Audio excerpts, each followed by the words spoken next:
লোকসভা নির্বাচন 2024 ইতিমধ্যেই সম্পন্ন হয়েছে। তার ফলাফলও কিন্তু আমরা সকলেই জানি। তার পরবর্তীতেও অর্থাৎ ভোট পরবর্তীতে হিংসাও যে কি হচ্ছে তাও আমরা দেখতে পাচ্ছি। শাসক দল বিরোধীদের উপরে কি ধরনের অত্যাচার করছে সেটাও কিন্তু বারংবার ফুটে উঠছে। সাথে সাথে যে চিত্র ফুটে উঠছে তা হলো ফলাফল ঘোষণা হওয়ার পর যে বা যারা বিজয়ী হয়েছেন তারা নিজেদের আইন বিধি অনুযায়ী যে কর্মসূচি সেই কর্মসূচি পালন করছেন। যেমন ভারতবর্ষের প্রধানমন্ত্রী নরেন্দ্র মোদী, তিনি তৃতীয়বারের জন্য এদেশের প্রধানমন্ত্রী হয়েছেন, আর তার জন্য রাষ্ট্রপতি দ্রৌপদী মুর্মু তাকে সম্বর্ধনাও জানিয়েছেন। সেই চিত্রও ফুটে উঠছে। সাথে সাথে এনডিএর বৈঠকে নরেন্দ্র মোদীকে এনডিএর নেতা করা হয়েছে, সেই চিত্রও কিন্তু উঠে এসেছে। এবার যদি আসি রাজ্যের দিকে, রাজ্যে যে সমস্ত নতুন মুখ উঠে এসেছে এবার লোকসভা নির্বাচন 2024-এর দরুন, তারা কিন্তু একে একে নিজেদের সমস্ত নিয়মবিধি সম্পন্ন করছেন। যেমন সায়নী ঘোষ, যিনি যাদবপুর থেকে তৃণমূল কংগ্রেসের হয়ে লড়েছিলেন, সেই সায়নী ঘোষ তিনি কিন্তু আজ বিধানসভায় গিয়েছিলেন। যতদূর জানা যাচ্ছে বিধানসভায় তাকে ডেকে পাঠানো হয়েছিল স্পিকারের তরফ থেকে, তার সঙ্গে আলাপ পরিচিতি করার জন্যই। তাই সায়নী ঘোষ কিন্তু আজ বিধানসভায় গিয়েছিলেন এবং সেখানে গিয়ে তিনি সাংবাদিকদের মুখোমুখিও হন। কি বললেন তিনি, শুনে নিন। অপরদিকে যদি দেখি বরানগরের উপনির্বাচন, সেই বরানগরের উপনির্বাচনে কিন্তু হাড্ডাহাড্ডি লড়াই হয়েছে সজল ঘোষ এবং সায়ন্তিকার মধ্যে।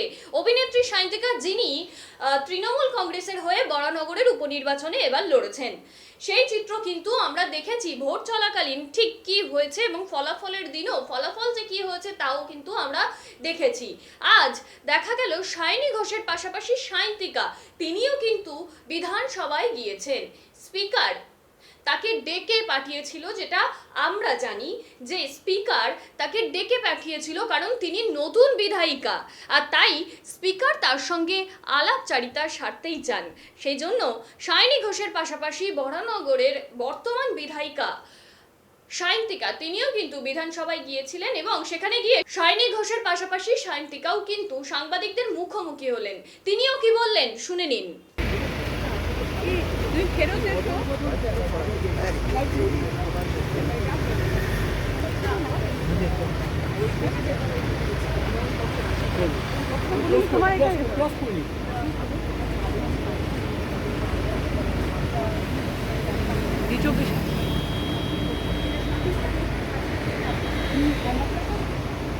আমি না রবিবার রাতে চলে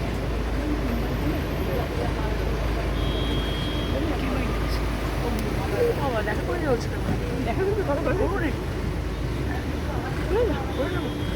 একবার দাঁড়ো দেখা করে যাবে।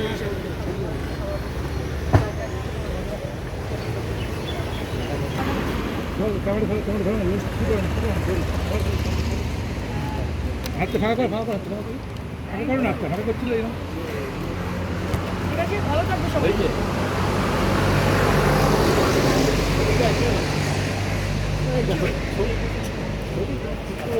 দুজন একসঙ্গে হলে ভালো। গল্প করছি আর একবার বি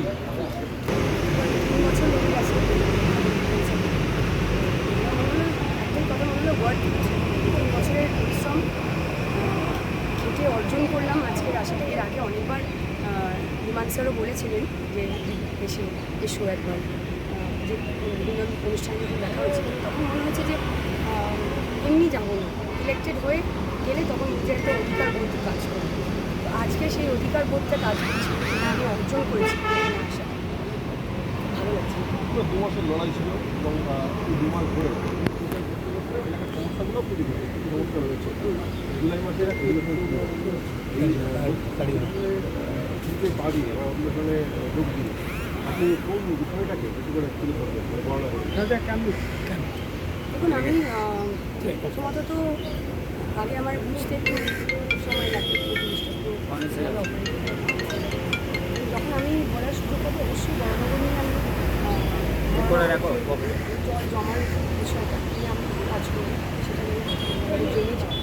নিয়ে আমি বাইট নিচ্ছি পরে ফোন নাও, সেটা নিয়ে বাইট নিচ্ছি পরে ফোন নাও। ঘরে পানীয় জল পৌঁছে গেছে, কিছু কিছু জায়গায় এখনও একটু অসুবিধা হয় জলে, সেগুলো নিয়ে আমি প্রধানত কাজ করি। অনুভূতিটা আমি মানে অনেক দিনের লড়াইয়ের পর জিতে যাওয়ার পর যে একটা স্যাটিসফ্যাকশন, একটা ক্লান্তি, মানে শরীর থেকে মাথা থেকে বেরিয়ে গেছে, ওরকম একটা 3 বছর লাগলো। 2021-এ আমি বিধানসভা নির্বাচনে প্রতিদ্বন্দ্বিতা করেছিলাম বাঁকুড়া থেকে, সেইখানে জিততে পারিনি, খুব অল্প ভোটে ব্যবধান। তারপরে কাজ করে গেছি, তারপরে আবার যখন বরানগর থেকে সুযোগ পেয়েছি নির্বাচনে, সেটাতেও একটা কঠিন লড়াই ছিল অবশ্যই, 2 মাসের একটা পরিশ্রম সকলে।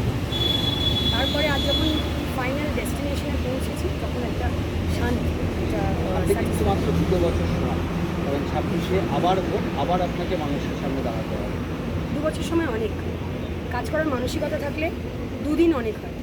আমি কাজ করতে চাই, 2 বছর অনেক টাইম আমার কাছে, আমি কাজ করব। শান্তিটাকে বরানগরের মানুষ পাবে। সায়ন্তিকাকে যখন 2 মাস রাস্তায় রাস্তায় পেয়েছে, ঘরে ঘরে তাদের পেয়েছে, আমি তাদেরকে আমার কাছে আসতে হবে, আমি তাদের কাছে দিয়েছি।